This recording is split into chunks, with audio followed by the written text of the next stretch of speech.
Sijabule kakhulu ukuzalana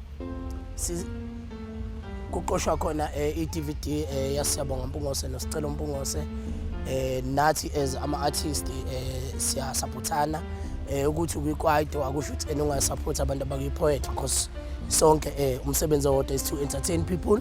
So okungichaze kakhulu ukubona ukuthi benza okuhlukile kuna bonke abantu be-poetry abajwayele ukwenza ukuthi ibe live ibe ne-audience. Ngithande kakhulu ukuthi ngibe umunye wabantu abakhona la and-ke iy'nkondlo zabo ziyakhuthaza kakhulukazi intsha yakithi. Ngijabulile futhi nokukhuthaza komama abantu besimame okungichaze kakhulu nangalesikhathi uScelo ekhuluma ngesikhathi sibonga kakhulu sibafisela inhlanhla abantu abangayenzi piracy abawathenge ama-DVD supportana. Danke. Hayi umuntu ujabule kakhulu sijabule sibonge nje endaweni yangakithi ukuthi kwenzeke umcimbi omuhle njenganalona. Sibonge amazwi okugqugquzela nobuciko benkondlo enizilokhuzana enkathi neziperforma lemphakathini wangakithi. I think konke lokhu kuyasilekelela ukuthi ngempela emphakathini wangakithi bonke nabasafisa abakwazi ukugqugquzeleka abakwazi ukuya phezulu. Sibonge nabanye osaziwayo nami ngiyibala lapho abakhona abakwazile ukuthi bafika kuzonandiswa kube mnandi baphinde futhi balekelele lento yokusupporta itshengisa ukuthi ngempela kwi-industry niyasupportana ngoba siyazi ukuthi industry engelula leni kuyona. Siyakubonga kakhulu. I think umuntu uzocela nje ukuthi niqhubeke futhi niphinde nikwenze nabanye osaziwayo balethe bazoperform emphakathini wangakithi. Siyakubonga kakhulu nje okwenzekile. Uma walaba bafana ngiyabonga kakhulu ukuthi into yabize yaphumelela.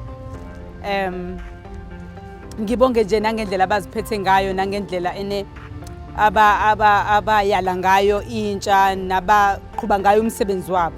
Ngiyabonga kakhulu sijabule kakhulu somndeni wakaMpungose ongemningi kangako kodwa siyabonga kakhulu. Sibonga noxhaso sibonge nabasivakashele abantu abaphezulu. Siyabonga kakhulu Nkosi yami angazi ngijabule kakhulu angazi nokuthi kufanele ngithini. Ngiyabonga. Untombi futhi Thabethe lo ohlala la eMpophomeni kuMgaqa Road. Ngithanda ukubonga kakhulu ukuthi endaweni yethu kwenzeke into efana nalena. Ngaphambi kokuba ngikhulume ngicancane ngishayile izandla. Ngibonge futhi egameni laseZamthule Primary School lapho ngifundisa khona. Umntana lo uScelo ngimfundisile. Nganguthisha wakhe ngimfundisa imaths. So iZamthule ke ayincinyane. Siyabonga kakhulu ke siZamthule ukuthi sinabantwana abazimisela kanjena futhi ke labantwana silala nabo kuMgaqa Road bakhelana nengakithi. So ngibonga kakhulu ukuthi eindawo ukuthi niphakamise sibakhulu. I'm proud of you. Noma sengihamba sengishintsha istep sengiyaziqhenya ukuthi ngizana nalezi izinto lezi. Sigqugquzeleke kakhulu siyabonga kakhulu Mpungose nawe Scelo. Siyabonga.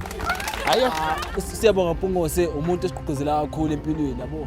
Ezinathi senza music i-hip hop uSiyabonga Mpungose esigqugquzela kakhulu entweni eningi because njengoba iqala nje ukwenza i-video le. So into esilonto esibonga kuSiyabonga Mpungose ukuthi usizile nje sile industry sikuyona njengamanje njenxa Siyabonga Mpungose. Siyabonga Mpungose siyabonga bro wami yabo. Into senzele yona mfethu yabo sibonga kakhulu nje mfethu into yenza cela iqhubeke yabo. Sharp ngiyabonga.